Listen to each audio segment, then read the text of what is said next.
Here's how to see your YouTube watch history. It's very easy to do, so make sure you watch the full video so you don't miss any important steps. For this, first of all, you need to open your YouTube app. Once it is open, then here you need to tap the library option at the bottom. After that, tap on view all option next to the history. Now here you will see list of videos you have watched organized by date and time. And if you want to search for any video that you have watched earlier, then you can tap on this search icon and search here for your video. If you want to delete a video from your watch history, then you can do so by clicking these three dots next to the video and then selecting remove from watch history.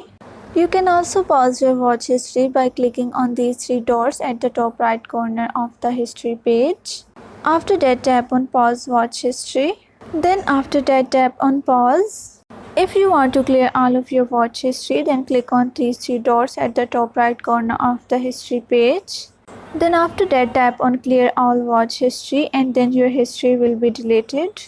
So this was how to view your YouTube watch history.